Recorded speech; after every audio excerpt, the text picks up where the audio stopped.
Ang kasaysayan ay hitik sa madilim at misteryosong kwento tulad ng mga alamat ng mangkukulam, vampira, masasamang tao at lasonero.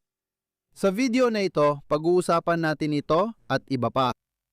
Noong huling bahagi ng ika-15 siglo sa Italia, lumaganap ang tsismis ng kalaswaan at pagpatay tungkol sa isang babae at kanyang pamilya dahil sa misteryosong pagkamatay ng mga taong malapit sa kanila. Si Lucrezia Borgia ay ipinanganak noong ika-18 ng Abril 1480 sa Subiaco, na noon ay isang bayan sa labas ng Roma, ngunit ngayon ay isa ng suburb ng kabisera ng Italia. Ang kanyang ama ay si Rodrigo Borgia, isang Kastila na nagmula malapit sa Valencia, ngunit nagtungo sa Roma noong kalagitnaan ng ika-15 siglo. At ang kanyang ina ay si Vanessa di Catanay, ang pangunahing kerida ni Rodrigo. Sa Roma, mabilis siyang umangat sa hanay ng simbahang Katoliko Romano sa ilalim ng pakupkop ng kanyang tiyuhin na si Alfonso, na nahalal bilang Papa Calixtus ang ikatlo noong 1455. Pagsapit ng huling bahagi ng mga taong 1450 si Rodrigo ay isa ng kardinal, isang makapangyarihang posisyon sa isang kasing lakas na estadong papal na noon ay kumukontrol sa malaking bahagi ng gitnang Italia, lampas pa sa Vatican. Ngunit hindi basta-basta si Rodrigo bilang kardinal.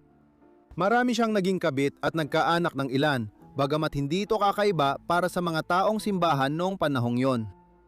Malaki ang pagkukunwari noon sa simbahan dahil bagamat ipinangangaral ang silibasiya, hayagang nilalabag ito ng mga mataas ang posisyon sa kanilang pribadong buhay. At dahil dito, naging paksa ng ilang batikos mula sa mga reformista ng simbahan ang kanilang asal noong panahong yon. Kay Vanessa, nagkaroon si Rodrigo ng 4 na anak at magkasundo si Lucrezia sa mga kapatid, lalo na sa nakatatanda niyang kapatid na si Cesare. Malaki ang pagmamahala ni Cesare at Lucrezia at naging mahalaga si Cesare sa buhay ng kapatid sa mga sumunod na taon, ngunit nagdulot din ito ng madidilim na tsismis.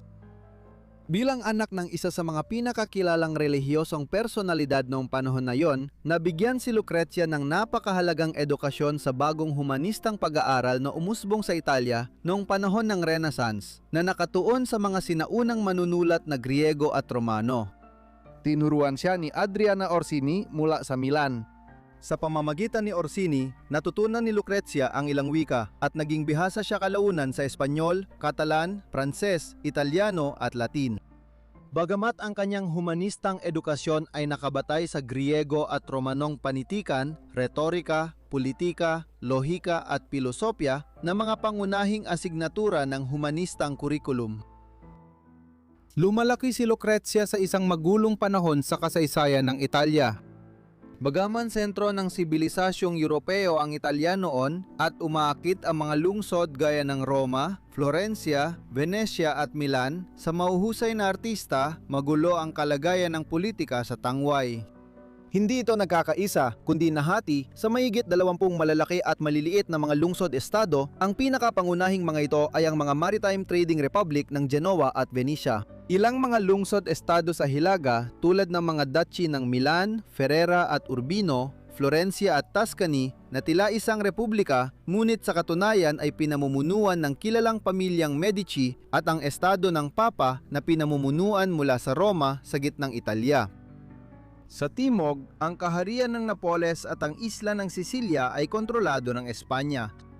Bukod pa rito, mula 1474 nagsimula ang sunod-sunod na mga digmaan na pinangasiwaan ng Espanya at Pransya na magkaribal sa paghahari sa tangway ng Italia matapos subukan ng Pransya na magkaroon ng impluensya sa hilaga ng bansa. Mahalaga ito kay Lucrezia dahil inayos ng ama niya ang mga kasal niya para palakasin ang posisyon ng Borgia sa masalimuot na politika. Nang 10 taon si Lucrezia, ipinangako ng ama niya ang kanyang kamay sa isang Panginoon mula Valencia. Ngunit ito at ilang iba pang mga kasunduan sa kasal ay hindi natuloy sa mga sumunod na taon, habang pabago-bago ang kapalarang pampulitika ni Rodrigo noong unang bahagi ng 1470. Nagbago ang kanyang kakayahan sa pakikipagkasundo noong Agosto 1472 nang manalo siya sa paligsahan bilang susunod na papa. Bilang Papa Alejandro ang ika-6, nagawa niyang makipagkasundo ng mas kapakipakinabang na alyansa sa kasal sa pamamagitan ni Lucrezia.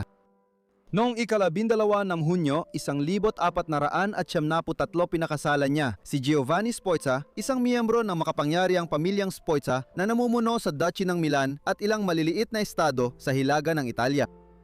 Ang unang kasal na ito ay tumagal lamang hanggang 1477. Noon, nagpa siya ang papa na hindi na pinakamainam ang alyansa sa Sforza at maaaring makipagnegosasyon ng mas magandang alyansang pangkasal sa pamamagitan ni Lucrezia kung mapawalang bisa ang kanilang pagsasama. Sumang-ayon si Sforza dito matapos siyang mapilit. Nahihiya siyang lumagda sa dokumentong nagsasabing hindi niya magampanan ang tungkulin sa kasal dahil siya ay impotente. At ito ay sapat na dahilan para mapawalang bisa ang kasal. Ngunit bilang tugon, pinaniniwalaan ng napahiya na si Giovanni Sforza ay nagsimulang magpakalat ng tsismis na nagsasabing si Lucrezia ay nakikipagtalik sa kanyang mga kapatid at ama. Papalapit na sa hustong gulang si Lucrezia nang kumalat ang tsismis na buntis siya nung nagpapawalang bisa ng kasal dahil sa umano'y bawal na relasyon sa isang katiwala ng kanyang ama na si Pedro Calderon. Misteryoso ang mga sumunod na pangyayari. Nawala si Lucrezia sa publiko at maaring nanganak siya ng unang anak kay Calderon sa mga sumunod na linggo. Pagkatapos, naging biktima si Calderon ng kalupitan ng pamilya Borgia sa pag-aalis ng mga nakakahiya nilang problema. Natagpuan siyang patay sa Ilog Tiber noong unang bahagi ng 1478. Ang kanyang ikalawang asawa, si Alfonso ng Aragon, ay dumanas din ng parehong malagim na kapalaran. Si Alfonso ay pinsan ng maharlikang pamilya ng Espanya mula sa maharlikang pamilya ng Aragon na pinamumunuan noon ni Haring Ferdinand ng Aragon, isa sa dalawang monarko ng Espanya sa huling ika-15 siglo kasama ang asawa niyang si Isabela. Ang kasal ni Lucrezia kay Alfonso noong 1478 ay bahagi ng desisyon ng kanyang ama na pansamantalang suportahan ang mga Kastila sa mga digmaan sa Italya. Magtatagal lang ang kasal hanggat nananatili ang diplomatikong pagbabago ng panig ni Papa Alejandro. Kahit na bagay sila sa isa't isa dahil magkaedad sila at sinasabing labis na nagmahalan, noong taong 1500 nagpasya ang mga Borgia na muling suportahan ng Pransya. Dahil dito, kinailangan mawala si Alfonso, kaya't agad siyang natagpuang patay sa Roma. Maaring kasabwat si Lucrezia sa pagpatay sa kanya, kahit na nagkaroon na sila ng anak na lalaki mula sa kasal na pinangalan ng Rodrigo ayon sa kanyang lolo na papa. Ang ikatlo at huling kasal ni Lucrezia ay nangyari 2 taon pagkatapos. Ito ang pinakakilalang kasal niya, kaya marahil tumagal ito. Ang bago niyang asawa ay si Alfonso d'Este, ang anak at tagapagmana ni Ercole d'Este, ang duke ng mahalagang lungsod-estado ng Ferrara sa hilagang Italia. Pagkaraan ng ilang panahon, pinalitan niya ang ama at naging duke noong 1505. Nagdiwang ng kasal noong unang bahagi ng 1502 at tumagal ito hanggang sa huling buhay ni Lucrezia. Nagbunga ito ng ilang mga anak, bagamat may mga pagdududa sa pagiging magulang ng mga ito dahil si Lucrezia, tulad ng kanyang bagong asawa, ay nagkaroon din ng maraming relasyon noong 1500s at 1050s. Kabilang dito ang matagalang relasyon ni Lucrezia at ng Marquis ng Mantua, Francesco Gonzaga, at isang hiwalay na ugnayan sa Renaissance composer at literary theorist na si Pietro Bembo, na kinikilalang siyang nagbigay formal sa dialekto ng Tuscan Italian na kalaunan ay naging pamantayang bersyon ng wikang Italiano na ginagamit sa buong peninsula. Ang ugnayan sa pamilya, mga relasyon at pag-aasawa ni Lucrezia ang naging sentro ng tsismis at alamat sa Italia noong huling ika-15 at unang ika-16 na siglo. Para sa panimula, maraming mga tsismis tungkol sa mga anak sa labas na nagkaroon siya kasama ang kanyang mga kasintahan. Ang una ay si Giovanni noong unang bahagi ng 1400 at 78 na sinasabing bunga ng hindi magandang relasyon ni Lucrezia kay Calderon. Bagaman pinagdatalunan pa rin ang pagiging magulang ni Giovanni. Bukod pa rito, maraming akusasyon ng isang incestuous na relasyon niya sa kanyang kapatid na si Cesare noong nabubuhay pa siya, lalo na pagkatapos mapatay ang kanyang pangalawang asawa sa Roma noong 1500 at si Cesare ay malawakang pinaghinalaang nag-utos ng pagpatay. Gayunpaman, malamang na hindi dahil sa selos ng mangingibig ito, kundi sa mga pampulitikang gawain ni Cesare noon. Ang kapatid ni Lucrezia ang kumilos bilang general ng kanilang ama, ang Papa, sa pagpapalawak ng teritoryong sakop ng Papal State sa gitnang Italya noong huling bahagi ng 1490. Ang desisyon niyang patayin si Alfonso ng Aragon noong 1500 ay purong pampulitika. Tungkol ito sa muling pag-aayos ng diplomasya ng papasya at alyansa nito sa Pransya noong panahong yon. Si Lucrezia ay nakilala rin bilang isang femme fatale, isang babaeng kayang akitin ang mga lalaki ayon sa kanyang kagustuhan at kayang lasunin sila ng madali. May tismis na nagsusuot siya ng guwang na singsing na pwedeng buksan para ibuhos ang lason sa inumin ng kanyang biktima. Isang kilalang insidente na sinasabing kinasangkutan niya ay ang piging ng mga kastanyas, isang kasiyahan na ginanap sa Roma noong ika-30 ng Oktubre, 1501. Dito, sina Lucrezia, ang kanyang kapatid na si Cesare at ang kanilang ama na si Papa Alejandro ay sinasabing nasangkot sa isang halos orgia na kinasasangkutan ng ilan sa mga maharlika ng Roma at 12-12 ng mga kurtisano ng lungsod. Isa lang ang ulat tungkol sa pista mula kay John Bouchard, punong tagapag-ayos ng seremonya sa korte ng Papa noon, at na yon ay pinaniniwala ang maaring imbento lang ang kwento para siraan ang pamilya Borgia.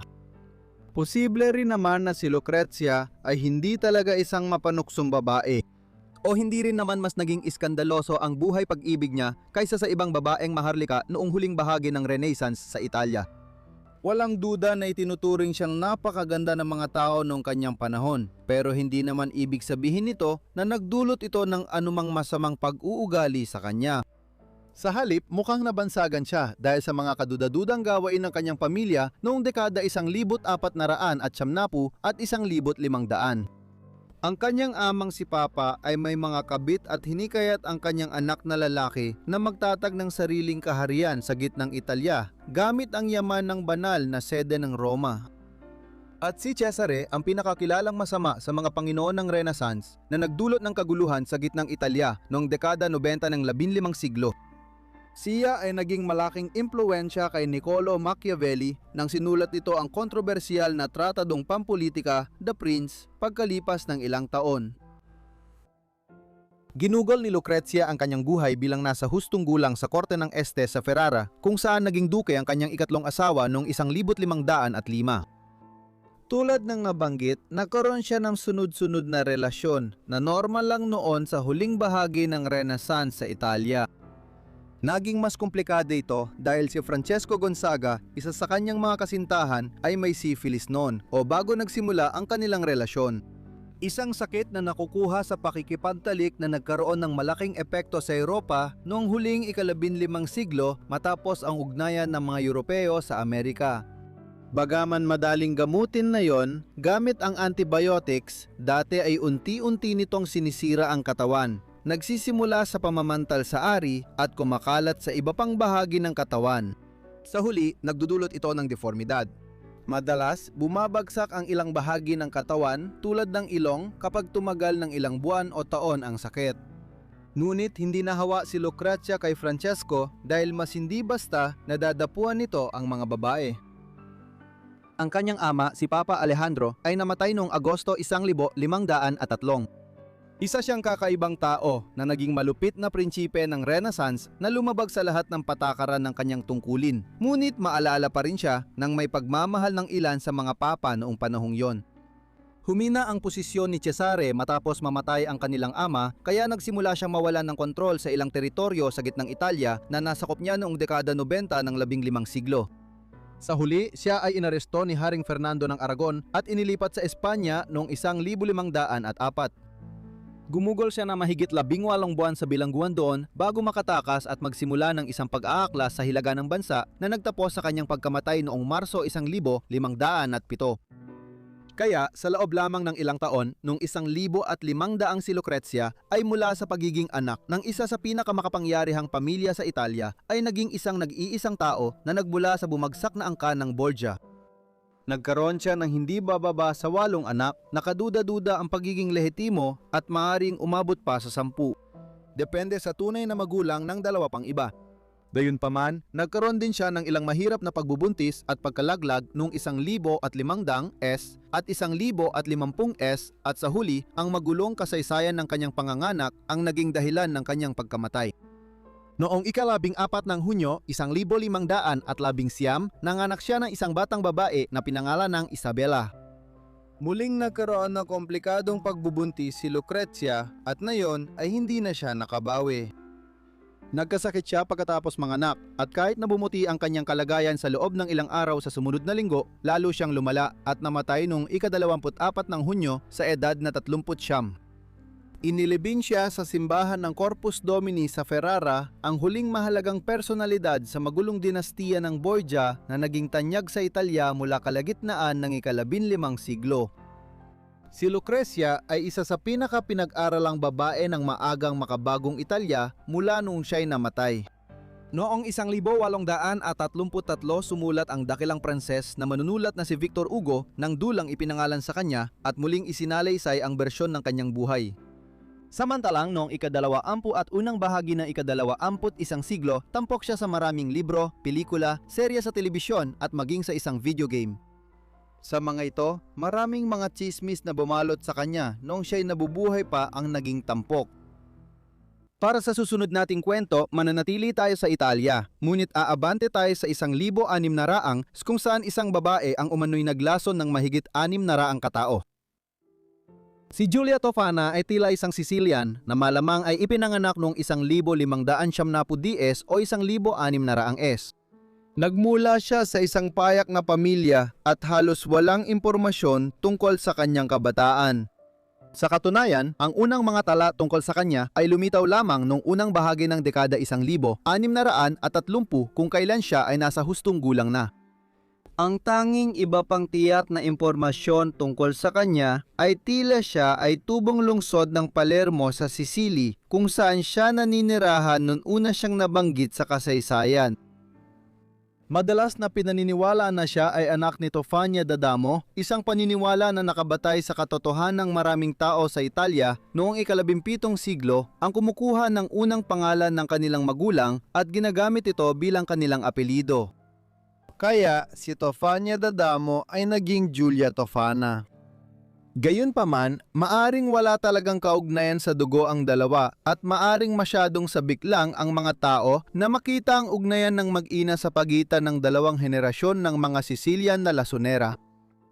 Ang medyo malinaw ay nakatrabaho at kilala ni Giulia Tofana si Tofania d'Adamo noong unang bahagi ng dekada 1,630. Noong ika-12 ng Hulyo, 1,633, pinatay si Tofania sa Palermo dahil sa paglalaso ng mga tao gamit ang isang timpla na tinawag ng isang kapanahong Italianong manunulat ng tala-arawan na si Gaetano Alessi bilang Aqua Tofana. Kaya naman, ang lason na kalaunan ay nakilala bilang Aqua Tofana ay maaring nagmula talaga kay Tofania d'Adamo. Ngunit ito ay karaniwang iniugnay kay Giulia Tofana at sa kanyang mga kilalang kasamaan noong mga dekada ng 1,630 at 1,640. Hindi malinaw kung ano talaga ang relasyon ng dalawang babae. Ang mga karagdagang ebidensya ay nagpapahiwatig na ang pangunahing kasabot ni Tofania d'Adamo sa Palermo bago siya maaresto, litisin at bitayin ay si Francesca Lalazzarda. At siya ay naaresto 1 taon bago si Tofania. Gayunpaman, malinaw rin na kahit hindi siya nabanggit sa mga paglilitis o kinasuhan sa Palermo sa kasong ito, si Giulia Tofana ay sangkot kina Tofania at Lalazzarda dahil bahagi siya ng isang grupo ng mga babae na mabilis na umalis sa Palermo matapos maaresto at mapatay si Tofania d'Adamo. Nanirahan sila sa Roma at agad na nagsimulang magbenta ng sarili nilang bersyon ng Aqua Tofana. Mas mabuting huminto muna tayo dito para pag-isipan kung ano talaga ang Aqua Tofana. Bagamat hindi ganap na malinaw ang eksaktong chemical na komposisyon nito, tila pangunahing binubuo ito ng arsenic, antimony at tingga. May ibang mga ulat noong ika-17 siglo na nagsasabing dinadagdagan ito ng corrosive sublimate na noon ay tawag sa mercury chloride, isang halo ng mercury at chlorine. Ang halong ito ng mga chemical kapag naibigay sa sapat na dami ay maaring makamatay sa loob ng 3 araw. Ayon sa mga tala noong panahong yon, ang unang mga sintomas na lumalabas matapos malason ng aqua tofana, matinding hapdi sa lalamunan na may kasamang pagduduwal, pagsusuka, pagkahilo, uhaw at pagtatae. Ang pangunahing bantay ng aqua tofana bilang lason ay dahil ang arsenic ay walang lasa at halos hindi matukoy noong ika-17 siglo. Sa panahon na limitado pa ang pag-aaral ng toxicology, walang makakaalam o makakasiguro na nalason nga ang biktima. Bukod pa rito, ang maagang makabagong panahon ay isang yugto kung saan kulang pa ang kaalaman sa medisina at madalas biglang namamatay ang mga tao dahil sa mga sakit na hindi may paliwanag. Dahil dito, pwedeng gamitin ang aqua tofana para lasunin ang tao nang hindi gaanong pinaghihinalaan. Ngunit kasabay nito, ang palihim na paggamit nito ay nagpapahirap sa atin na malaman kung gaano kalawak talaga nag-amit ang lason noong ika-17 siglo. Kahit ang ilan sa mga pagkamatay na iniuugnay kay Julia Tofana at sa kanyang grupo ay maaring mga natural na pagkamatay lamang na maling naiuugnay sa kanyang mga pakana. Bagaman sina Tofania Dadamo at Francesca Lazarda ang maaring unang mga mass murderer na gumamit ng aqua tofana, mas kilala ito ngayon na iniuugnay kay Julia Tofana. Pagdating niya sa Roma noong 1633, mabilis na naging leader si Julia ng mga dating kasabwat ni Dadamo at Lazarda. Kumuha siya ng isang mas batang babae na nagngangalang Girolamo Spara bilang kanyang katulong at ilan pang iba na mas pamilyar sa Roma at sa politika at lipunan nito. Ayon sa isang sanggunian mula noong mga taong 1650 nakuha nila ang supply ng arsenic para makagawa ng aqua tofana mula kay Padre Girolamo ng St. Agnes in Agone, isang simbahan sa gitna ng Roma. Ang kanyang kapatid ay isang apoteker at may access sa lason. Pagkatapos, ginawa ng dalawa ang arsenic bilang isang bersyon ng aqua tofana sa pamamagitan ng paghahalo nito sa isang likido at inilagay sa mga bote ng salamin na tinawag nilang mana ni San Nicolas. Ibinenta ang lason ng palihim bilang isang likido na di umano'y nag-alis ng mga kapintasan sa muka. Mahirap tukuyin ang eksaktong detalye kung kanino ibinenta ni Tofana ang kanyang lason at kung para saan ito ginagamit ng mga taong iyon. Karaniwan, hindi mo ipinagsasabi kung sino ang nilalason mo sa isang araw. May mga detalye mula sa huling mga taong 1650 sa paglilitis ng ilang kasamahan ni Tofana na nagbunyag ng ilang aspeto ng mga nangyari. Iba't ibang tao mula sa lipunang Romano ang bumibili ng aqua tofana noong mga taong 1630, 1640 at 1650. Marami sa kanila ay nagmula sa mahirap at gitnang uri ng lungsod, ngunit ang ilan ay may mataas ding koneksyon sa lipunang Romano. Halimbawa, ang asawa ng Duke ng Seri, isang Romanong maharlika na napakataas ang ranggo, ay sinasabing nilason ang kanyang asawa. May ilang bahagi ng paglilitis noon na itinago para maprotektahan ang ilang kilalang tao sa Roma at simbahan mula sa iskandalo. Ang kwento ng Dukeso ng Seri ay hindi kakaiba. Mukhang binili at ginamit niya ang aqua tofana sa asawa para makatakas sa kasal na walang pag-ibig sa mas matandang lalaki. Iminumungkahi na ang mga taong tulad niya ay malamang na bumuo ng malaking bahagi ng mga kliyente ni Tofana. Sa isang lipunan kung saan ang misogynia ang karaniwang pamantayan at hindi bihira ang karahasan sa tahanan, kakaunti ang paraan ng mga babae para labanan ang isang lubhang hindi maligayang pagsasama sa pamamagitan ng legal na paraan.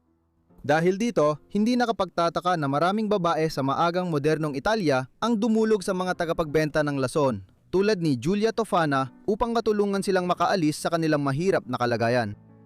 Ang paniniwalang pangunahing gamit ng lason gaya ng aqua tofana noong maagang modernong panahon ay para makatakas ang mga babae sa mapang-abusong kasal ay pinalakas pa ng katotohanang madalas mga babae ang namumuno sa kalakalan ng lason. Bagaman pira-piraso ang mga tala, nagpapakita itong si Tofana ay kadalasang nagbebenta sa mga babaeng gustong lasunin ang kanilang mga asawa. Hindi sigurado ang laki ng negosyo niya. May tala noong panahon niya na nagsasabing posibleng siya ang sanhi ng pagkalason ng hanggang 600 katao. Gayunpaman, mahirap paniwalaan ang mga bilang na ito. Kung 600 katao ang namatay sa Roma at sa mga karatig na lugar sa loob ng 20 taon na may magkakaparehong misteryosong sintomas, malamang na magdudulot ito ng matinding hinala.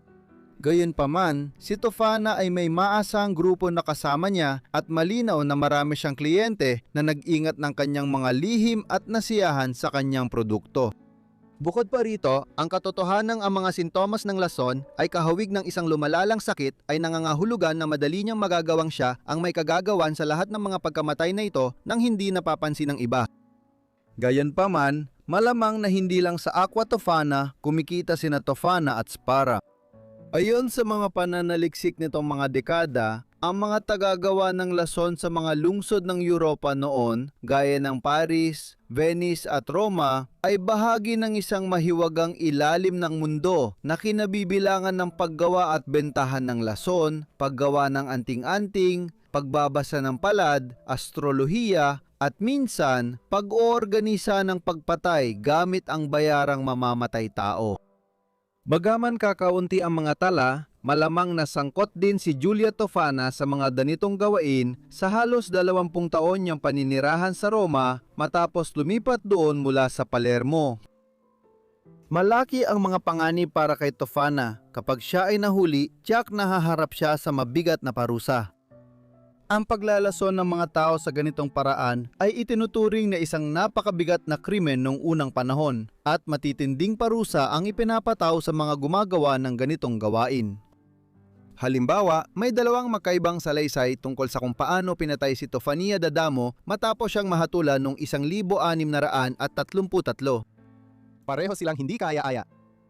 Ayon sa isang salaysay, siya ay binitay, hinila at pinagputol-putol. Ayon sa isa pa, iginapos siya ng buhay sa sako at itinapon mula sa bubong ng palasyo ng obispo sa Palermo pababa sa kalye. Sa kabutihang palad para sa kanya, si Julia Tofana ay hindi nakaranas ng ganoong kapalaran. Hindi tulad ng mga naging tagapagturo niya sa Palermo na sina Tofania da Damo at Francesca Lalasarda, hindi kailanman nahatulan si Julia Tofana ng anumang krimen kaugnay ng kanyang gawain bilang tagagawa at tagapamahagi ng lason. At ayon sa karamihan, siya ay namatay ng payapa sa kanyang higaan noong 1651. May ibang kwento ukol sa kanyang pagkamatay na ibang salaysay. May kwento na ginugol niya ang huling mga taon sa kumbento gamit ang koneksyon ng mga madre at kleriko para ipagpatuloy ang negosyo. Ayon sa ibang kwento, siya ay nahuli at pinatay at may nagsasabing sinakal siya habang nasa kumbento. Ngunit mukhang hindi ito totoo. Si Girolamo Spara, ang kanyang katulong, ang pumalit bilang pinuno ng samahan ng mga babaeng na mamahagi ng Aqua Tofana sa Roma noong kalagitnaan ng ika-17 siglo. Sa kalaunan, noong 1658 napansin ng mga awtoridad sa Roma ang kanyang mga gawain. At matapos humarap sa paglilitis, siya at ilang iba pang mga pinuno ay binitay sa publiko sa Roma. Samantala, 12 ng iba pa na tumulong o nasangkot sa pagbili ng kanilang lason ay hinatulan ng habambuhay na kulong.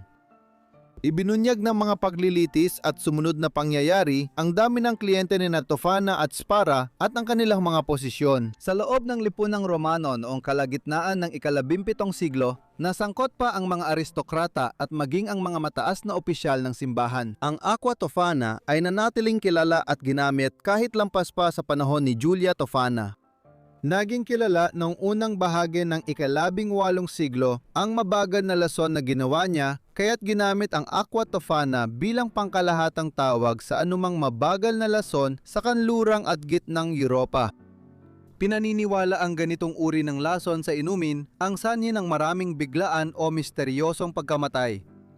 Isang kilalang halimbawa ng isang tao na pinaniniwala ang napatay ng Aqua Tofana ay ang dakilang Austrianong kompositor na si Wolfgang Amadeus Mozart. Nagkasakit siya noong Setyembre 1700 at 71 at namatay, makalipas lamang ang 3 buwan matapos maging bedridden sa kanyang mga huling linggo at dumanas ng pananakit, pamamaga at pangsusuka. Ang ideya na siya ay namamatay dahil sa mabagal na lason ay nagmula mismo kay Mozart na nagsabing may nagbigay sa akin ng Aqua Tofana at tinantiya ang eksaktong oras ng aking kamatayan. Walang malinaw na ebidensya na siya ay nilason at wala ring tiyak na pagkakasundo sa sani ng kanyang kamatayan. May mga eskolar na nagmungkahi ng mahigit 100 iba't ibang sakit na maaring naging dahilan mula sa rheumatic fever at trichinosis hanggang sa trangkaso o pagkabigo ng bato. Doon pa man, posible na namatay siya dahil sa ilan sa mga sintomas na maaring idulot ng aqua tofana. Ngunit sa kaso ni Mozart, ito ay hindi dahil sa anumang masamang gawain. Sa halip, ang mercury ay ginagamit sa maraming karaniwang paraan sa lipunan noong huling bahagi ng ika-18 siglo at isang kamakailang pag-aaral ang nakatuklas ng malaking dami ng arsenic. Sa manuskrito ng Die Zauberflöte, ang opera na ginagawa ni Mozart noong panahon ng kanyang pagkamatay. Kaya naman, maaring naging biktima ang Austrianong kompositor ng ilan sa mga sangkap na inilalagay ni Juliet Tofana sa kanyang mga mababagal na lason, ngunit hindi ng mismong lason. Ang konsepto ng vampirismo ay umiiral na sa loob ng libu-libong taon at ang mga nilalang na parang vampira ay naitala na sa iba't ibang kultura sa buong mundo.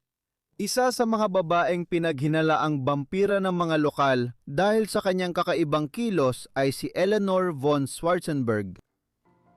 Ang babaeng kalaunan ay makikilala bilang Eleanor von Schwarzenberg ay ipinanganak bilang Eleanor Elizabeth Amalia Magdalena noong ika-20 ng Hunyo 1682. Sa bayan ng Melnik, sa rehiyon na noon ay kilala bilang Bohemia, ngunit na yon ay sumasaklaw na sa Czech Republic. Ang ama ni Eleanor ay si Prinsipe Ferdinand August ng pamilya Lobkowitz, isang maharlikang pamilya sa reyon, na maaring masundan ang pinagmulan nito pabalik sa ika-14 na siglo at dahil dito, isa ito sa pinakamatanda at pinakarespetadong angkan ng mga maharlika noong ika-17 at ika-18 siglo sa Bohemia. Si Ferdinand din ang ikalawang Duke ng Sagan, ang kanyang ama na si Wenceslaus Eusebius ang bumili ng titulong ito at ng lupain noong 1646. Hindi kapansin-pansin ang maagang buhay ni Eleanor at kakaunti ang dokumentong ebidensya ukol dito.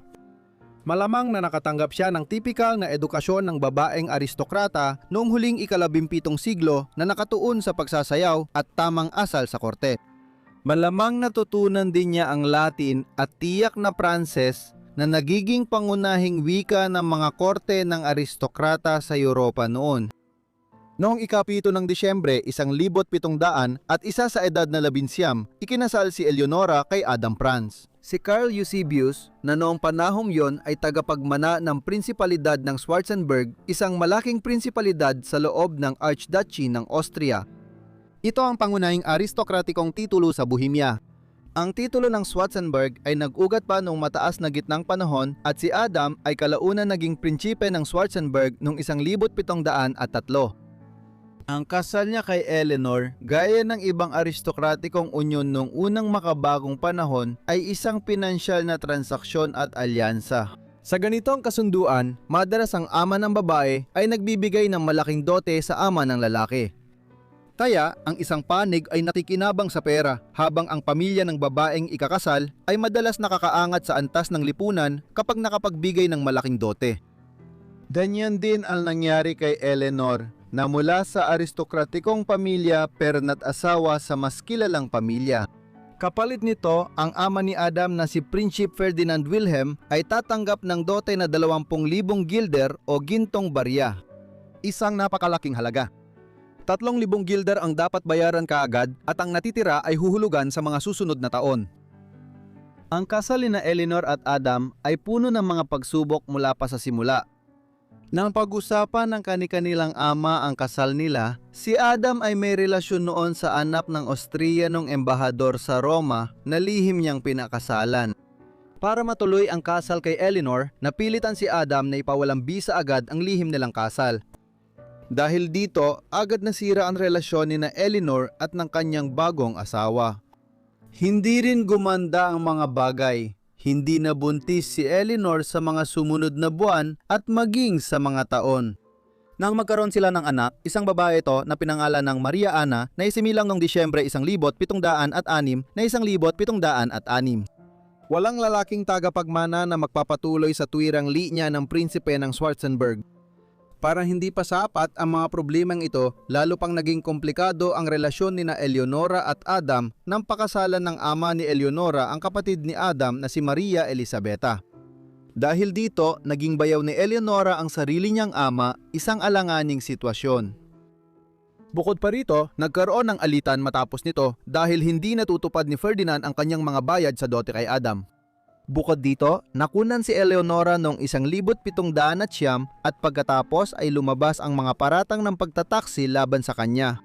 Bunga ng lahat ng ito, ginugol ng mag-asawa ang malaking bahagi ng 1,710 ets na magkahiwalay at nakatira sa magkaibang tirahan. Ngunit nagkaroon din ng pagkakasundo noong 1719. Noong taon na iyon, namana ni Adam ang malaking ari-arian sa Bohemia matapos pumanaw ang kanyang tiyahin. Dahil dito, naging halos wala ng saysay ang mga pantatalo tungkol sa dote ni Eleanor at natapos na rin ang tensyon sa pagitan ni Adam at ng ama ni Eleanor nang pumanaw si Ferdinand noong 1715. Noong 1722, ipinanganak ang matagal nang hinihintay na tagapagmana ng lalaki, si Joseph Adam. Kaya matapos ang mahigit 20 taon ng hindi masayang pagsasama, unti-unti nang nagiging maayos ang relasyon ni na Adam at Eleanor. Tahimik at payapa ang buhay ng mga von Schwarzenberg noong dekada 1720 habang pinalalaki ang kanilang anak na lalaki. Sa buong dekada 1720 umangat si Adam sa hanay ng maharlika ng Bohemia at nagustuhan siya ng Archduke ng Austria at banal na emperador ng Roma na si Charles ang ika-6 na siya ring namunyo bilang hari ng Bohemia sa pangalang Charles ang ikalawa doon. Sa ilalim ni Charles, naitalaga na si Adam bilang Chamberlain ng Geheimrat na epektibong nagsilbing konseho ng tagapayo ni Charles o gabinete ng pamahalaan noong dekada 1710. Noong 1722, itinalaga siya sa mataas na posisyon sa maharlikang sambahayan sa Vienna. Dahil dito, ginugol ni na Adam at Eleanor ang karamihan ng kanilang oras noong dekada 1720 sa imperial na kabisera sa Austria. Sa huli, ginawang kasapi si Adam ng Order of the Golden Fleece, ang pinakamataas na orden ng kabalyero sa mga lupain ng Archduchy ng Austria. Dahil sa mataas niyang posisyon sa teritoryo ng Austria, hindi na nakapagtataka na si Adam ay palaging kasamang mga ngaso ni Charles. Ngunit mas nakakagulat na ang libangang ito ang naging dahilan ng pagkamatay ni Adam. Noong ika-10 ng Hunyo, 1732, sumama si Adam kay Charles sa isang pangangaso sa Brandeis malapit sa Prague. Isa itong desisyong magtatakda ng kanyang kapalaran. Nang bandang huli ng araw na yon, nabaril ni Charles na mahina ang paningin. Si Adam matapos siyang mapagkamalang usa, bagamat may kwento rin nagsasabing napadaan lang siya sa linya ng puto. Namatay si Adam kinabukasan dahil sa sugat niya. Pagkatapos ng kanyang pagkamatay, si Archduke Charles na hindi pa nilalamon ng konsensya sa pagpatay sa kanyang matagal ng kaibigan at tagapayo ay inalagaan ang anak ni Eleanor na si Joseph at binigyan ng malaking pensyon si Eleanor. Pagkatapos, ginugol niya ang mga natitirang taon sa pamamahala ng ari-arian ng von Schwarzenberg. Sa kasamaang palad, mabilis humina ang kalusugan ng prinsesa noong huling bahagi ng dekadang 1730. Noong panahong iyon, sinasabing labis siyang pumayat at nanghina at dahil napaka-primitibo pa ng mga medical na lunas noon, si Eleonora ay bumaling sa mga katutubong gamot upang subukang pagalingin ang kanyang mga karamdaman. Kasama rito ang paggamit ng sungay ng narwal, ang pangil ng isang balyena mula sa Arctic na tinatawag noon sa Europa noong maagang makabagong panahon bilang sungay ng unicorn. Mas mahalaga pa ito kaysa ginto ayon sa timbang dahil sa paniniwala sa nakadagamot nitong katangian. Alam na natin ngayon na ang sungay ng narwal ay hindi talaga nakakatulong sa paggaling ng karamdaman. Sa panahong ito, lumala ang kanyang kalagayan. Hirap na siyang kumain, uminom o matulog at nagpapahinga na lang sa ilang oras. Ayon din sa mga kwento tungkol sa kanyang buhay, siya ay sobrang maputla at dahil sa kanyang karamdaman ay nagsimulang kumuha ng iba't ibang mga mangkukulam, alkimista at iba pang may kakaibang itsura sa pag-asang siya ay gagaling. Dahil dito at sa aksidenteng pagpatay ni Charles sa asawa niya, nagpasya siyang magpadala ng isa sa pinakamagagaling niyang doktor kay Eleanor. Dumating din ang doktor sa estate ng Schwarzenberg at sinabi niyang mukha ng bangkay si Eleanor at laging madilim ang kanyang kwarto dahil naiistorbo siya ng araw. Kalaunan, may nagsabi na si Eleanor ay nag-alaga ng mga lobo sa kulungan sa ilalim ng kanyang estate at ilang taon niyang ininom ang gatas ng mga ito para tumaas ang tsansa niyang magkaanak. Ngunit mukhang tsismis lang ito. Habang lumilipas ang panahon, lalo pang lumala ang kalagayan ni Eleanor at labis ang kanyang nararamdamang sakit. Ayon sa ulat, madalas na ang kanyang sigaw sa palasyo na kinatatakutan ng lahat ng makarinig. Sa wakas, matapos ang mga taon ng pagdurusa, pumanaw siya sa Palais Schwarzenberg sa Vienna noong 5 ng Mayo 1741 sa edad na 58. Pagkatapos ng kanyang kamatayan, isinagawa ang isang autopsy at kinumpirma nito na mayroon siyang tinatawag nating cervical cancer ngayon. Nagdurusa rin siya sa ilang tumor, kabilang ang isa na mas malaki pa sa bola ng tennis. Bago siya namatay, hiniling niyang ilibing ang kanyang puso sa tabi ng asawa habang ang katawan niya ay sa simbahan ng St. Vitus Český Krumlov, Czech Republic. Noong panong yon, totoong-totoo ang takot sa mga vampira, kaya't nagsimulang hukayin ng mga tao sa bayan ang mga bangkay ng mga bagong namatay, pinuputol ang kanilang mga ulo dahil natatakot silang baka mga vampira ang mga ito. Samantala, ang iba ay tinusok ng mga tulos at ang iba naman ay sinunog. Ayon sa alamat, kumbinsido ang ilang mga taga roon na naging vampira ang prinsesa at nakita raw siyang naglalakad sa mga kalapit na bayan at sementeryo matapos siyang mamatay. May mga kwento rin nagsasabing nakita siya habang kinakagat at sinisipsip ang dugo ng mga bagong namatay na bangkay. Sa loob ng maraming taon pagkatapos nito, patuloy na kumalat ang mga kwento tungkol sa mga vampira sa reyon at sinasabing sa loob ng ilang panahon, isinumpa ang kanyang pangalan. Ngunit kalaunan, ang mga kwentong ito ay naging alamat na lamang at nakalimutan na rin ang mga tsismis na ito. Gayunpaman, dahil sa kakaibang mga pangyayari na bumalot sa pagkatapos ng kanyang buhay, pati na rin ang medical na kasaysayan ni Eleonora, posible na may ilang mga tagabayan na talagang naniwala na isa siyang vampira o may kaugnayan sa okulto. Ngunit kakaunti lang ang ebidensya noon upang patunayan ito. Maraming alamat ang bumabalot sa kanyang buhay at mahirap paghiwalayin ang katotohanan sa katang-isip. Gayunpaman, sa mga nakaraang taon, tinawag siyang prinsesang vampira. Pero bakit? Noong 2007, si Eleonora ay naging paksa ng isang malaking investigative documentary na ipinalabas sa Austrian television na pinamagatang Ang Prinsesang Vampira o The Vampire Princess sa Ingles. Ipinapalagay sa dokumentaryong ito na si Eleonora ay nasangkot sa pagiging vampira at naging inspirasyon kay Dracula, ang sikat na gothic horror novel na isinulat ng Irish na nobelistang Victoriano na si Bram Stoker at inilathala noong 1897. May ilang argumento na sumusuporta sa paniniwalang si Eleonora ang naging batayan ng obra maestra ni Bram Stoker.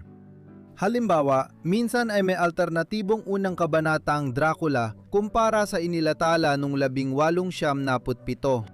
Ipinapakita ng mas naunang draft na ito na si Stoker ay tunay na na-inspire hindi ng isang lalaki kundi ng isang babae. Bukod dito, prinsesa ang babaeng ito ng Austria at tinutukoy ng manuskrito ang rehiyon sa kasalukuyang Czech Republic kung saan posibleng tumira si Eleanor noong unang kalahati ng ika-18 siglo. Bukod dito, sinasabing si Eleanor ang naging inspirasyon para sa isang tula na pinamagatang Lenore na isinulat noong 1773 at inilathala sa sumunod na taon ng Aleman na manunulat na si Gottfried August Berger.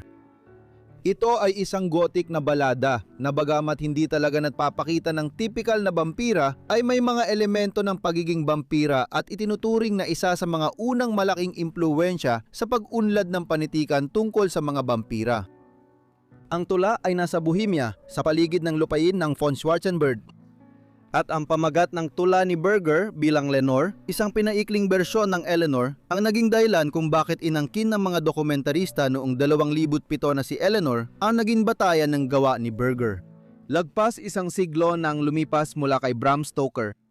Gayunpaman, ang mga pag-uugnay nito ay medyo palasak lamang, tulad ng iba pang ebidensyang ipinakita sa dokumentaryo ng Prinsesang Vampira. Halimbawa, sinabing ang mga katutubong remedyo na ginamit ni Eleanor upang subukang pagalingin ang kanyang mga karamdaman ay nagpapahiwatig ng isang uri ng okultismo. Ngunit noong mga panahong bago ang modernong panahon, ang mga ganitong katutubong remedyo ay malawakang ginagamit sa buong Europa.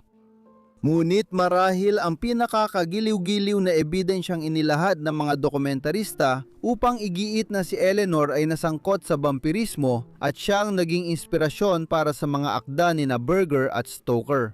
Nag-aalala, ang libingan ng pamilya von Schwarzenberg sa bayan ng Český Krumlov sa timog ng Bohemia. Dito, parehong inilibing sina Eleanor at ang kanyang asawang si Adam sa simbahan ng San Vitus. Pero ang puso ni Eleanor ay inalis at inilagay sa isang urn, saka inilibing sa maliit na silid sa kaliwang bahagi ng kapilya katabi ng puso ni Adam. Ngayon, may plaque sa silid na nagsasabing dito nakaimbak ang mga puso ni na Adam at asawang si Eleonora, prinsesa ng Schwarzenberg at mga duke ng Krumlov. Para sa mga makabagong pananaw, maaring kakaiba ito. Sa mga makabagong tradisyon ng libing, hindi karaniwan na inaalis at inihihiwalay ang puso ng namatay bago ilibing. At ang mga gumawa ng ang prinsesang vampira ay labis na nagbigay diin na ito ay nagpapakita ng ilang uri ng okultismo sa panig ni Eleonora. Pero ayon sa pamantayan ng gitnang Europa noong ika-18 siglo, wala namang kakaiba rito. Ang pamilyang Maharlika Habsburg ng Austria ay nagpagawa rin ng libingan sa Vienna kung saan inilibing ng hiwalay ang mga puso ng matatandang miyembro ng pamilya. Dahil dito, kakaunti lamang ang matibay na ebidensya na sumusuporta sa argumento na si Prinsesa Eleanor von Schwarzenberg ay isang taong sangkot sa vampirismo at siyang naging inspirasyon para sa Dracula ni Bram Stoker. Kaya naman, ang mga alamat tungkol sa kanyang buhay na tumutukoy kay Eleanor bilang isang prinsesang vampira kahit na nakakabighani ay malamang na mga alamat lamang at wala ng iba pa. Sa susunod na kwento, dadalhin ko kayo sa ika-19 na siglong Alemanya kung saan isang mayamang mag-asawa ang lumipat sa liblib na kastilyo at nawala na lang. Nagsimula ang misteryo ng Dunkelgrafen noong ika-7 ng Pebrero, 1807. Noong araw na yon, dumating ang isang nakatakip na karwahe sa bayan ng Hildburghausen sa Thuringia, gitnang Alemanya. Pagdating nito, may isang lalaki at isang babaeng bumaba. Ang lalaki ay nasa huling bahagi ng kanyang 30s noon, ngunit ang babae ay mas bata ng ilang taon, marahil ay papalapit pa lang sa kanyang ika-30 taon ayon sa tantiya ng mga nakasaksi noon. Sino sila? Tanong ng marami sa bayan. Ngunit sa mga sumunod na taon, halos walang nalaman at sa halip, lalo lang lumalim ang misteryo. 3 taon na nirahan ng misteryosong mag-asawa sa isang payak na bahay sa Hildburghausen. Ginamit niya ang titulong Conde Wave de Versailles at sinikap itago ang kanyang pagkakakilanlan. Kaunti lang ang paliwanag tungkol sa kung sino sila at saan sila nagmula. Pinaka nakakaintriga, bakit kaya ang isang konde at ang kanyang babaeng kasama na binigyang diin niyang hindi niya asawa o anumang uri ng kapareha ay lumipat sa liblib na Hildburghausen? Posible bang may itinatago sila sa isang tao o bagay? Noong 1810, lumipat ang magkasama sa kastilyo ng Eichhausen malapit sa bayan ngunit nasa isang liblib na lugar at nang lumipat sila roon, halos doon na sila nanatili. Bihira silang umalis ng kastilyo at namuhay ng parang sariling ipinataw na pag-iisa sa labas ng Hildburghausen. Sa mga bihirang pagkakataon na umalis sila sa Eichhausen, ang babae lalo na ay maelap, kadalasan ay sumasakay ng karwahe papunta sa pupuntahan at may belo na nakatakip sa kanyang muka. Matagal itong nagpatuloy. At ang mga taga na yon ng Hildburghausen at mga karatig na lugar ay nagsimulang tawagin ang mag-asawa bilang mga Dunkelgrafen o madilim na konde at kondesa dahil sa misteryosong pagkakakilanlan nila. Pagkatapos ng mga dekada ng pag-iisa sa kastilyo ng Eichhausen, siya ay pumanaw noong ika-28 ng Nobyembre, 1837 habang ang sinasabing konde ay nabuhay pa ng 8 taon hanggang 1845. Noong namatay siya, nakatala ang babae bilang Sophie Botha at inilibing sa Schullesberg Hill, malapit sa kastilyo, sa harding binili ng mag-asawa ilang taon nang nakalipas. Inilibing ang konde sa bakuran ng simbahan sa Eichhausen at giniba ang kastilyo noong 1873 matapos itong mabakante ng ilang taon. Napakakakaiba nito. Namatay ang mag-asawa matapos mamuhay ng mahigit 40 taon sa rehiyon sa ilalim ng kakaibang mga pangyayari sa kaso ng konde.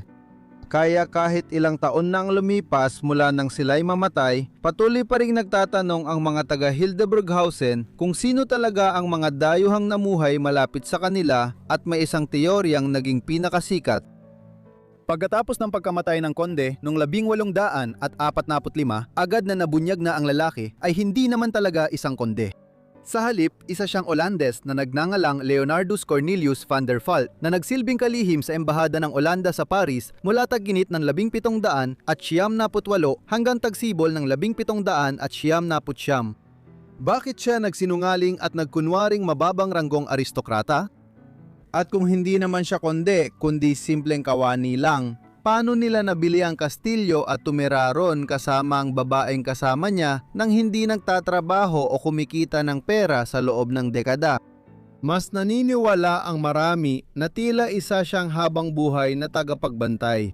Para kay Marie-Thérèse Charlotte, anak ni Haring Louis, 16 at Marie Antoinette ng Pransya na parehong pinatay ng revolusyonaryong pamahalaan noong 1793 matapos ang Rebolusyong Pranses.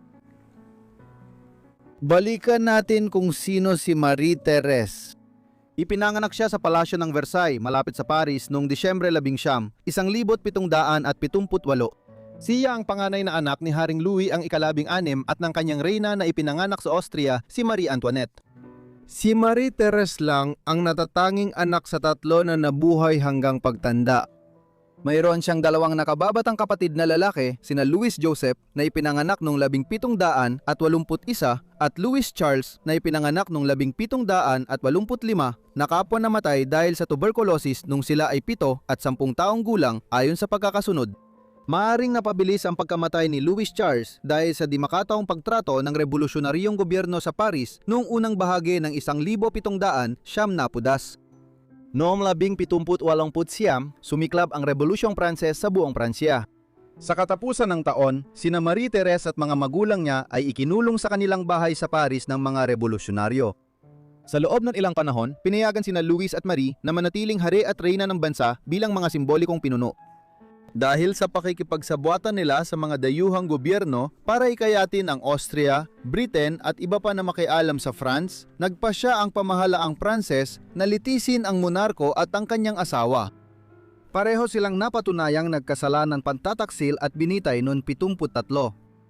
Matapos mamatay ang nakababatang kapatid niyang lalaki, si Marie-Thérèse na lang ang natirang buhay sa pamilya. Noong 1875, inisip ng revolusyonaryong gobyerno na hindi nabanta si Marie-Thérèse, dating prinsesa. Natapos na ang monarkiya, naitatag na ang republika at umalis na ang mga revolusyonaryong hukbo ng Pransya. Mula sa pagiging depensibo laban sa mga Briton, Austriano at iba pa, naging agresibo na sila. Sinakop nila ang mga Low Countries noong unang bahagi ng taon at itinatag doon ang Batavian Republic bilang malapit na kaalyado. Dahil dito, tila malabo na magamit si Marie-Thérèse ng mga dayuhang kapangyarihan bilang simbolo para muling itatag ang monarkiya, kaya pinayagan siyang umalis ng Pransya at pumunta sa pamilya ng kanyang ina sa Vienna, Austria. At dito, nagsisimula ang mas komplikadong bahagi ng kwento. Matinding na trauma si Marie-Thérèse sa mga taon ng pagkakakulong niya. Hindi may kakaila yon. Dahil dito, may naniwala na ang babaeng dumating sa Vienna noong 1775 na nagpakilalang si Marie-Thérèse ay siya talaga ang kapatid niyang kinagisnan. Si Ernestine de Lambrique ay anak ng dalawang tagapaglingkod ng hari na nagtrabaho sa palasyo ng Versailles noong dekada 1770 at 1780. Kamukha ni Ernestine ang mga anak ng hari, kaya kumalat ang tsismis na si Haring Louis ang ama niya. Ano man ang totoo, naging kalaro siya ni Marie-Thérèse at noong namatay ang ina niya noong 1788 inampun siya ng hari at reyna kahit buhay pa ang ama niya. Sa gitna ng magulong mga taon na sumunod, hindi nakulong si Ernestine kasama ng natitirang pamilya ng hari, ngunit madalas siyang mapagkamalang si Marie-Thérèse at nilalait habang naglalakad sa mga kalye ng Paris. Ganon kalaki ang pagkakahawig nila ng tunay na anak ng hari at reyna. Dahil sa pagkakahawig, naniwala ang marami na nang dumating si Marie-Thérèse sa Vienna noong 1775 si Ernestine de Lambrique lang iyon na nagpapanggap bilang si Marie-Thérèse.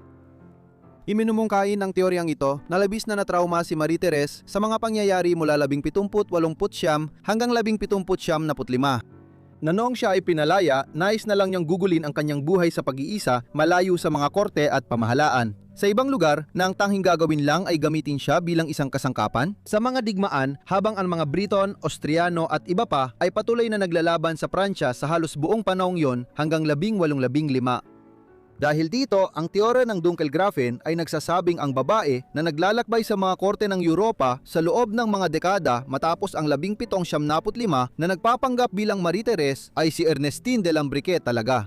Ang babaeng dumating sakay ng karwahe sa Hildburghausen noong tagsibol ng 1807 na tinawag na madilim na kondesa ay siya raw prinsesang Pranses na nagtago mula sa mundo dahil sa matinding trauma. Sa mga taon, lalong naging misteryoso ito.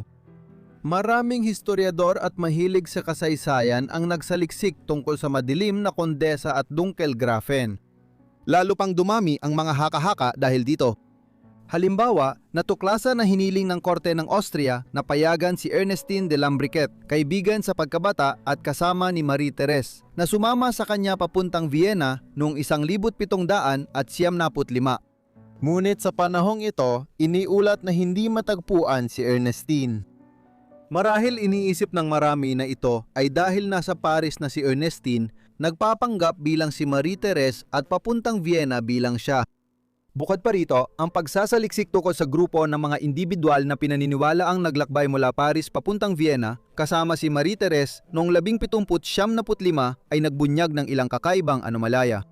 Hindi matukoy ang ilang miyembro ng maliit na grupo at sinasabing hindi lahat ay nakarating sa Vienna. Ang mga kakaibang pangyayaring ito ay hindi nagpapatunay ng anuman, ngunit nagdagdag ito ng higit pang pagdududa sa mga naganap na kaganapan. Sa kalaunan, ang mga haka-haka ay nagbunsod ng sama-samang pagsisikap upang matuklasan ang katotohanan at ang makabagong agham ay nagbigay ng posibilidad na tuluyang malutas ang misteryo ng Dunkelgrafen. Kaya noong 2013, hinukay ang libingan ni Sophie Botta, ang madilim na kondesa, malapit sa kastilyo ng Eichhausen. Matapos mahukay, 2 maliit na piraso ng kanyang femur ang ipinadala sa forensic labs sa Austria at Alemanya para suriin. Pagkatapos nito, inihambing ang mitochondrial DNA sa kay Prinsipe Alexander ng Saxe-Kassowitz, isang kasalukuyang inapo ni Reyna Marie Antoinette. Kung ang Dark Countess ay si Marie Therese, dapat na magkatugma ng eksakto ang mitochondrial DNA ni Prinsipe Alexander sa natagpuan sa mga labi sa libingan ni Sophie Botta sa tabi ng Eichhausen Castle. Sa kasamaang palad, labis na nakadismaya ang naging resulta para sa marami. Nadiskubre na ang Dark Countess ay hindi kamag-anak ni Reyna Marie Antoinette, kaya hindi siya maaring si Marie Therese. Kaya ang misteryosong mag-asawa na dumating sa Hildburghausen noong 1807 at nanirahan doon na mahigit 30 taon hanggang sa kanilang pagkamatay ay malamang na sila nga ang ipinapakita nila. Mag-asawang may sariling yaman na gustong tahimik na manirahan sa isang kastilyo sa kanayunan ng Alemanya. Sa buong kasaysayan, napakaraming kwento tungkol sa pangkukulam at ang mga pinsala o kamalasang kaugnay nito. Isa sa mga kwentong ito ay tungkol sa puting mangkukulam ng Rose Hall. Ang babaeng nakilala bilang puting mangkukulam ng Rose Hall ay ipinanganak bilang Annie Peterson sa Britanya noong 1802 sa isang inang Ingles at amang Irish. Hindi tiyak kung saan siya ipinanganak, pero sabi ng ilan sa Scotland, siya ipinanganak. Lumipat agad ang pamilya ni Annie sa Haiti nung siya ay mga 9 o 10 taong gulang. Noong panahong yon, bahagi ng isla ng Hispaniola na nakaranas ng matinding kaguluhang pampulitika at panlipunan noong dekada 1790 at noong 1800. Pangunahing dahil sa pinagmulan nito bilang isang kolonya ng asukal ng Pransya na hindi makontrol mula sa Paris noong panahon ng mga digmaang revolusyonaryo ng Pransya at mga digmaang Napoleonic na sumunod. Pagdating ng pamilya sa Haiti, namatay agad ang mga magulang ni Annie dahil sa yellow fever, isang tropikal na sakit na may sintomas na parang jaundice. Pagkatapos noon, si Annie ay umanay pinalaki ng kanyang yaya na isang pari ng voodoo nung panahong ang Haiti ay sentro ng voodoo. Pagkalipas ng 6 o 7 taon, naranasan muli ni Annie ang pagkawala ng pumanaw ang kanyang yaya. Iniwang ganap siyang ulila sa mundong Caribbean na ibang-iba sa Britain kung saan niya ginugol ang unang 10 taon. Sa ganitong sitwasyon, nagpunta si Annie Patterson sa Jamaica. Hindi tulad ng Haiti na orihinal na sinakop bilang isang kolonya ng Pransya, ang Jamaica ay nasa ilalim ng kontrol ng mga Ingles simula pa noong kalagitnaan ng ika-17 siglo nang sakupin ito ng pamahalaang Cromwellian mula sa mga Kastila. Dahil dito, maaaring nagpasya si Patterson, isang babaeng ipinanganak sa Inglaterra na mas komportable siya rito. Ang Jamaica, gaya ng ibang bahagi ng Caribbean, ay naitatag sa sistemang plantasyon ng alipin. Kadalasan pinamumunuan ng kakaunting kolonyalistang Europeo ang malalaking plantasyon. Nagpo-produce ng panluwas na produkto, lalo na asukal, gamit ang maraming inaliping manggagawa.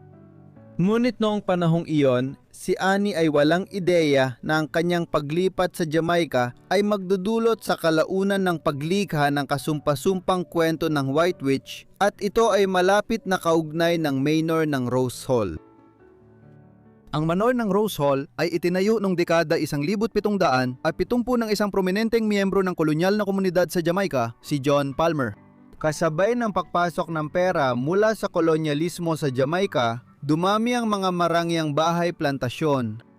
Ito ay itinayo sa lugar ng isang mas naunang kolonyal na pirahan na dating kilala bilang Rose Hall na ipinangalan sa may bahay ng tahanan, si Rosa Kelly. Ang bahay ay isang malawak na ari-arian at tinuturing ng marami bilang pinakamagandang plantation o colonial manor house na naitayo sa Jamaica noong unang bahagi ng makabagong panahon. Si Rosa Kelly ay naging asawa ni John Palmer, ang pinakahuli sa maraming pag-aasawa para kina Rosa at John. Dapat tandaan dito na walang hinala na pinatay si John Palmer o Rosa Kelly, isang mahalagang punto lalo na sa mga sumunod na paratang laban kay Annie Palmer. Si Rosa mismo ay namatay noong 1700 at si John Palmer ay sumakabilang buhay makalipas ang 7 taon noong 1777. Ang isa pang asawa na pinakasala ni John noong unang bahagi ng 1770 matapos mamatay si Rosa ay bumalik sa Inglaterra at namuhay dun ng matagal hanggang kalagitnaan ng 1840. Kaya ang mga taong ito ay namatay o umali sa Jamaica ilang taon, maging dekada, bago pa man dumating doon si Annie Patterson. Sa pangkalahatan, nasa Inglaterra na ang karamihan sa angkan ng Palmer at namuhay ng maginhawa damit ang kita mula sa kanilang plantasyon sa Jamaica. Gayunpaman, isang miyembro ng angkan, si John Rose Palmer, pamangkin ni na John Palmer Sr. at Rosa, ang piniling manirahan at pamahalaan ang estate sa Jamaica matapos ang kanilang pagkamatay noong 1770. Nandun pa rin siya noong 1818 nang dumating si Annie Patterson sa isla. Agad silang nakakilala at nagpakasal. Kaya si Annie Patterson ay naging si Annie Palmer at naging may bahay ng Rose Hall, isang malaking plantasyon. At dahil dito, sumunod na ang alamat ng puting mangkukulam. Ayon sa alamat, pinaniniwala ang gumamit na agad ng mahika si Annie mula pa nung dumating siya sa Jamaica. Halimbawa, ayon sa ilang alamat tungkol sa kanyang buhay, nang makilala niya si John Palmer at napagtanto niyang siya ang may-ari ng isang malaking hasyenda. Ginayuma niya ito upang mahulog ang loob at mapakasalan siya. Unang bahagi ng alamat ng puting mangkukulam, naging may bahay ng Rose Hall si Annie Patterson at naging Annie Palmer gamit ang mahika laban kay John Palmer. Matapos pakasalan si John at magawang makuha ang mataas na posisyon sa Rose Hall, pinaniniwala ang agad na nagplano si Annie na alisin ang kanyang bagong asawa upang siya lang ang magkaroon ng ganap na kontrol sa Rose Hall.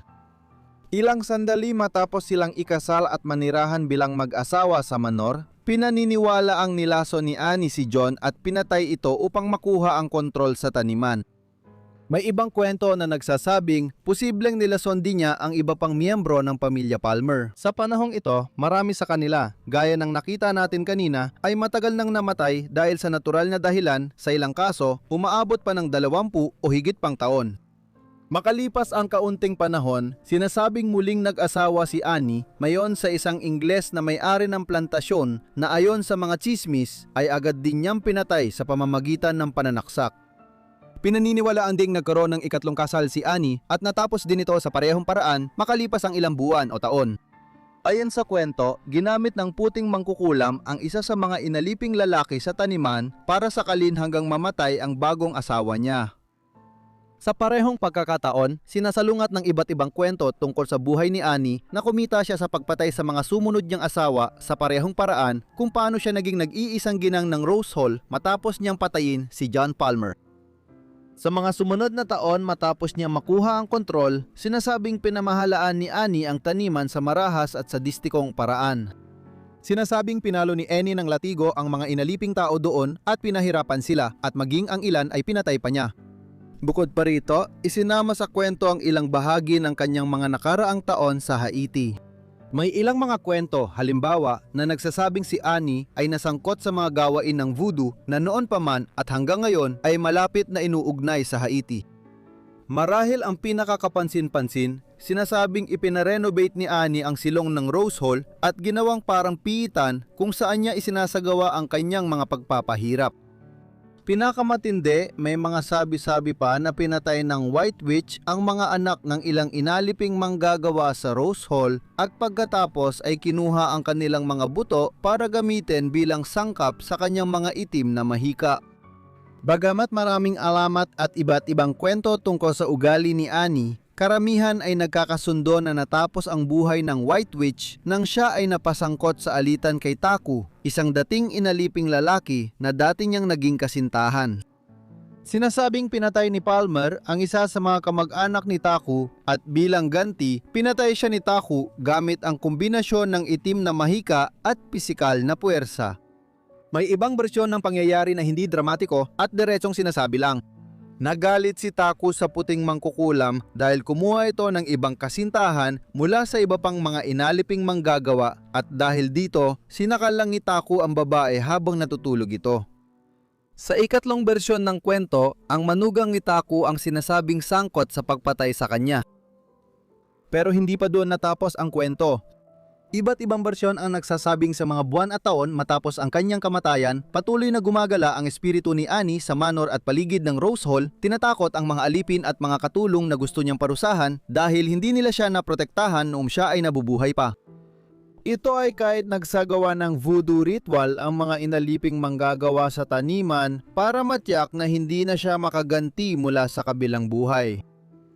Ang mga ganitong kwento ay nagpatuloy sa loob ng mga dekada at nagpapahiwatig na sa loob ng maraming taon matapos ang kanyang kamatayan, ang espiritu ni Palmer ay patuloy na gumagala at nagpaparamdam sa manor ng Rose Hall sa Jamaica. Dahil dito, naging multo ang mamamatay taong puting mangkukulam na posibleng patuloy na naghahanap ng paghihiganti kahit patay na. Kaya, posible bang may kahit kaunting katotohanan sa alamat ng puting mangkukulam? Ang sagot ay sa pangkalahatan, hindi. Sa totoo, umalis sina Annie at John Palmer sa Rose Hall hindi nagtagal matapos ikasal noong 1820.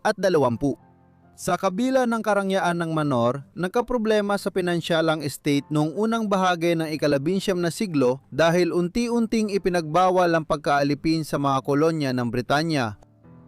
Sa nangyari, napilitan si John Palmer na ipasa ang manor ng Rose Hall sa mga pinagkakautangan, kaya umalis na sila ni Annie sa estate.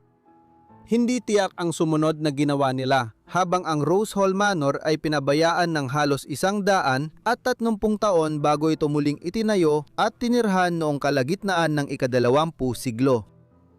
Ito ay nagdudulot ng tanong kung bakit lumitaw ang alamat ng White Witch sa simula at may tuwirang sagot dito. Noong 1868 isang kwento ang nailatala tungkol sa unang may-ari ng Rose Hall, si Rose Palmer, na namuhay ng mga dekada bago pa dumating si Annie Palmer sa eksena. Katulad ni Annie, marami ring asawa si Rose Palmer at siya ang namahala sa Rose Hall. Sa paglipas ng mga taon, nadagdagan pa ang mga detalye na lalo pang nagpalaki sa alamat ng White Witch. Pinakamahalaga dito ay isang aklat tungkol sa lokal na kasaysayan ng Jamaica na inilatala noong 1911 at isang nobela noong 1929 na nagdagdag pa sa alamat ng White Witch. Isang siglo nang lumipas mula sa diumano'y kasalanan ni Palmer at wala nang natitirang tututol sa mga kasinungalingan. Kaya naman ang aklat na inilatala noong 1929 bilang isang katang-isip at hindi nilalayong ituring na tumpak na ulat ng kasaysayan ay napasama sa talaan bilang isang huwad na kasaysayan. Kahit alam na ang totoong kwento ni Annie Palmer, marami pa rin sa Jamaica ang naniniwalang pinamumugaran ng multo ang Rose Hall. Marami pang kwento tungkol sa manor house na pinamumugaran ng nilalang na nakasuot ng berdeng pelus mula ika-19 na siglo at gumagala sa manor at plantasyon. Sa ibang bersyon, may babaeng nakaputi raw na gumagala sa bahay at may mga kwento ring nagsasabing madalas marinig ang sigaw sa Rose Hall tuwing gabi. Lalo na sa basement na sinasabing ginawang piitan ni Annie, ngunit na yon ay isang gift shop na sa lugar na naging isang tourist site. Kahit katang-isip lang ang alamat ni Annie Palmer at ng White Witch ng Rose Hall, patuloy pa ring pinaniniwalaan ang mga natitirang kwentong katatakutan ng Jamaica hanggang ngayon at tila may dahilan dito. Para sa huli nating kwento, balikan natin ang huling bahagi ng ika-19 na siglo kung saan isang lalaki ay na-obsess sa isang pasyente ng tuberculosis kahit matapos itong mamatay. Si Karl Tanzler, na kalaunan ay nakilala rin sa pangalang Count Tanzler von Colsel sa Estados Unidos, ay pinanganak sa lungsod ng Dresden, Germany noong ika-8 ng Pebrero 1877. Kaunti lang ang alam tungkol sa kanyang kabataan, pero malinaw na nagkaroon siya ng mahabang edukasyon at naging kwalipikadong doktor noong ika-20 siglo. Pag-alis niya sa Germany, nagpunta siya sa Australia at namuhay roon ng payapa ng halos isang dekada. Ang salaysay ng kanyang buhay ay nagbibigay linaw sa kanyang panahon sa Australia. Ayon dito, maraming taon nang nakalipas, si Karl von Colsel ay naglakbay mula India patungong Australia na may balak na magtungo sa mga isla ng South Seas. Nagpahinga siya sa Australia para mangolekta ng gamit, pumili ng bangka at pag-aralan ang lagay ng panahon at dagat. Gayunpaman, naging interesado siya sa inhinyeriya at gawaing elektrikal doon, bumili ng ari-arian, mga bangka, isang organo at isang isla sa Pasipiko, kaya't nanatili pa rin siya sa Australia matapos ang 10 taon. Noong 1914 si Tanzler ay natrabaho sa pagbuo ng transoceanic na eroplano. Gayunpaman, sumiklab ang unang digmaang pandigdig. At bilang isang mamamayang Aleman sa isa sa mga bansang ansak na nangangahulugang Australian at New Zealand Army Corps, ikinulong siya at inilagay sa isang internment camp ng ilang panahon habang tumatagal ang digmaan. Pagkatapos, inilipat siya sa Trial Bay, isang kulungang parang kastilyo sa bangin, at doon niya tinuloy ang trabaho niya. Nang matapos ang digmaan noong 1918, nagpa siya ang pamahalaan ng Australia na ang sinumang na-detain bilang dayuhang bilanggo sa panahon ng labanan ay hindi dapat payagang manatili. Kaya noong huling bahagi ng mga taong 1900 at 10 sa pilitang ipinatapon siya mula Australia pabalik sa Europa kung saan dumating siya sa Holland. Mula Holland, bumalik si Tanzler sa Germany at hinanap niya ang kanyang ina na hindi niya nabalitaan mula pa nung simula ng digmaan. Sa kabutihang palad, ligtas ang kanyang ina at nanatili si Tanzler sa kanya ng 3 taon na saksihan ng kaguluhan at trahedya matapos ang dakilang digmaan. Agad niyang pinakasalan si Doris Schaefer. Magkasama silang nagkaroon ng 2 anak, si Ayesha na ipinanganak noong 1922 at si Clarista na isinilang 2 taon matapos yon noong 1924. Napansin ni Tanzler na kaunti ang oportunidad para sa kanila ng kanyang pamilya sa Europa matapos ang digmaan. Nakikipag-ugnayan din siya sa kapatid niyang babae na nasa Florida, timog silangan ng Estados Unidos. Nahikayat siya ng kanyang kapatid sa mga oportunidad sa mas maaraw na klima ng Amerika, kaya nag-emigrate ang pamilyang Tanzler noong 1926. Una silang naglayag papuntang Havana sa Cuba at pagkatapos ay nagtungo sa Florida kung saan sila nanirahan sa Zephyr Hills. Nakakatuwang isipin, nang unang dumating si Carl sa Estados Unidos ay doon niya unang ginamit ang pangalang Count Tanzler at ikinuwento niyang siya raw ay kamag-anak ng Countess ng Colsel.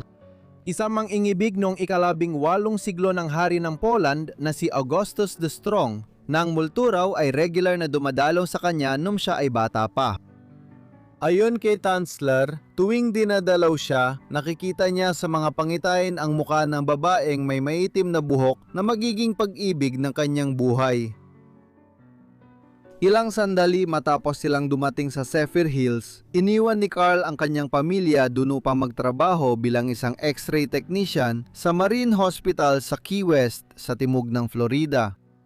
Kaunti lang ang nalalaman tungkol sa kanyang trabaho dito sa mga unang taon, ngunit mababago ito dahil sa pagdating ng isang pasyente na naging kakabit na ng kanyang pangalan.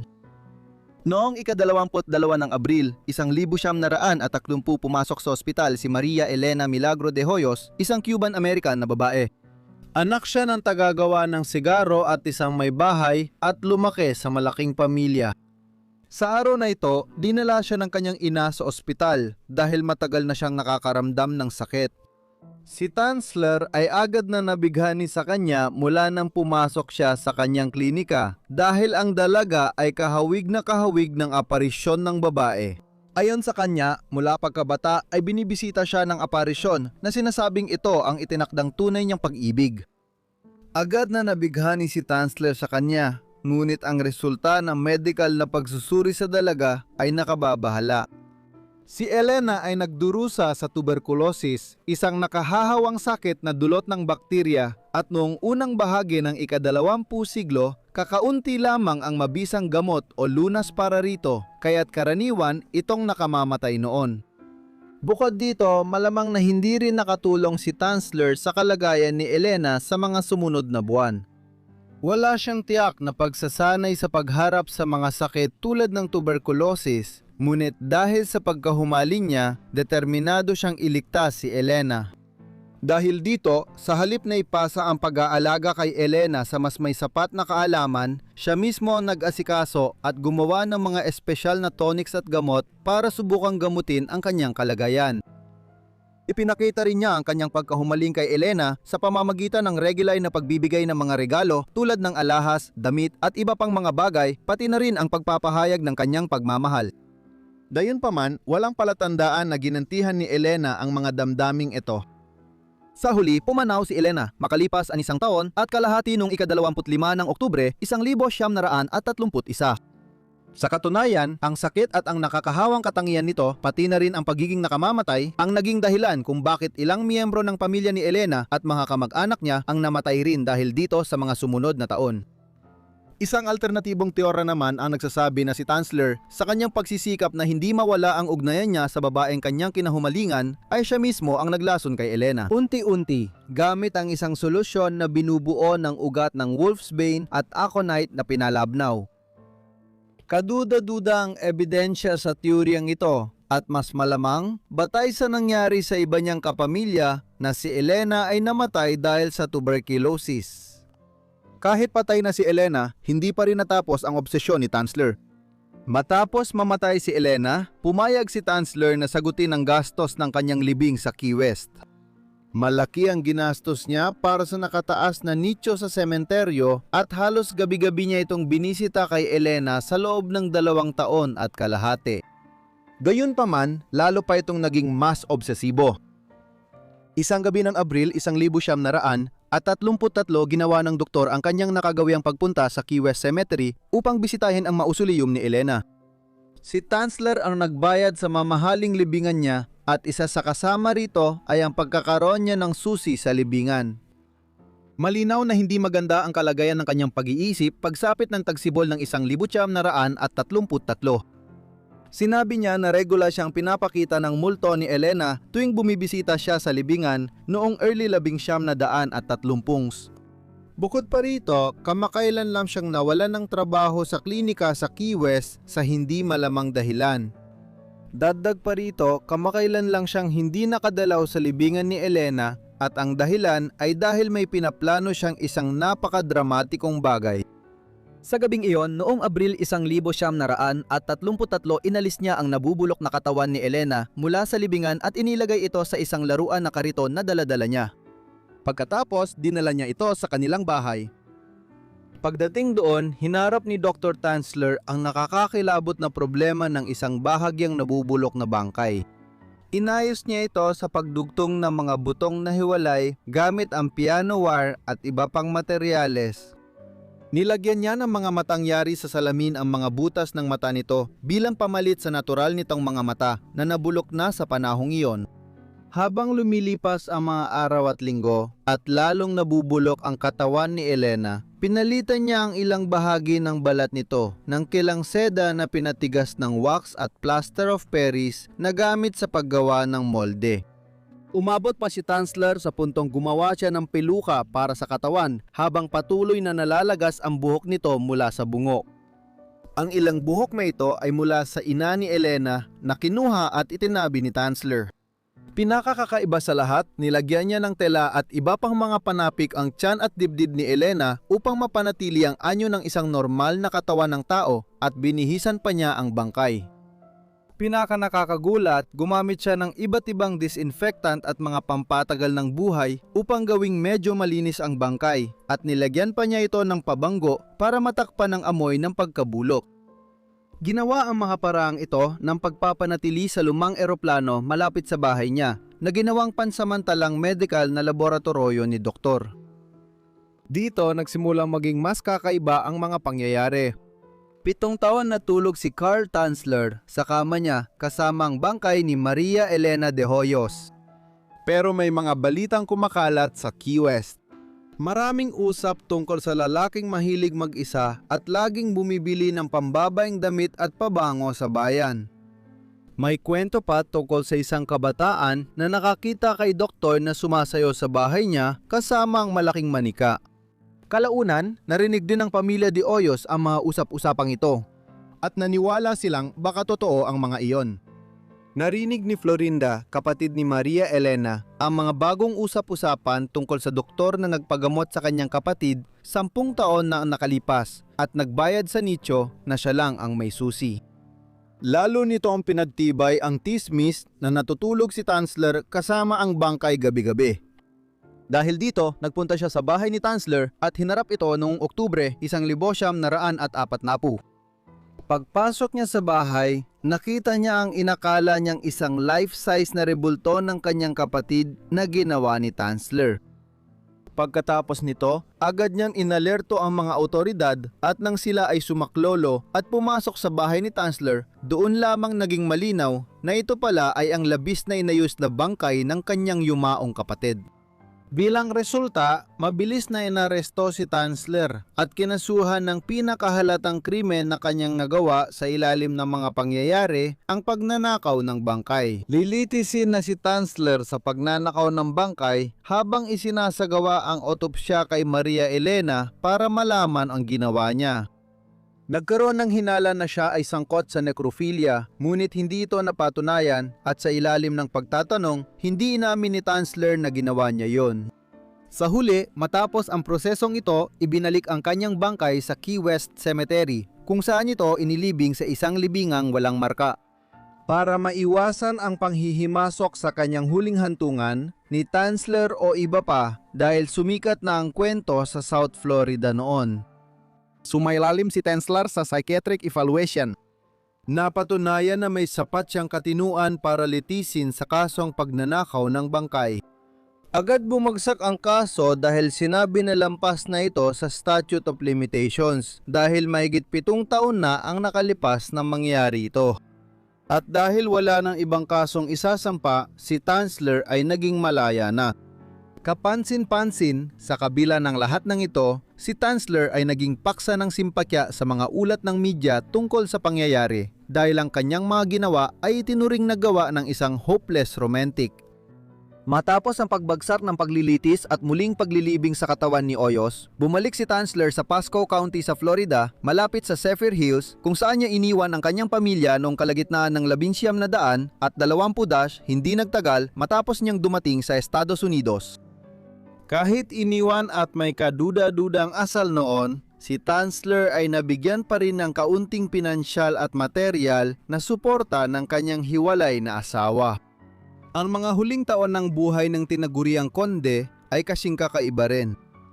Matapos siyang tuluyang mahiwalay sa bangkay ni Elena, sinasabing gumawa siya ng isang life-size na rebulto bilang kapalit at ito ang kanyang nakasama hanggang sa kanyang kamatayan noong 3 ng Hulyo 1952 at 52 sa edad na 75. May kasama pa itong death mask na gawa sa wax. Natagpuan lamang ang kanyang bangkay makalipas ang 3 linggo sa kanyang bahay ayon sa ilang ulat. Nakahiga sa tabi ng rebultong ginawa niya ng babaeng naging kanyang obsesyon. Hindi na nakakagulat dahil sa kakaibang takbo ng kanyang buhay at obsesyon, ang kwento ni Tanzler at De Hoyos ay paulit-ulit ng ikinuwento sa paglipas ng mga taon. Pinakatampok dito ang isang HBO documentary noong 1900. Naraan 19 habang isang exhibit na tampok ang kwento ay inilunsad sa Martello Gallery, Key West Art and Historical Museum. Salamat sa panonood ng aming compilation video na madidilim na kwento ng kasaysayan. Sana ay naging interesante ito para sa inyo. Kung mayroon kayong ibang suhestyon, siguraduhing iwan ang mga ito sa ibaba sa mga komento at sana ay naka-on ang inyong notifications at naka-unsubscribe kayo para makuha ninyo agad ang lahat ng aking mga video kapag nag-upload ako. Hanggang dito muna, magkita tayo ulit sa susunod na Forgotten Lives. Salamat!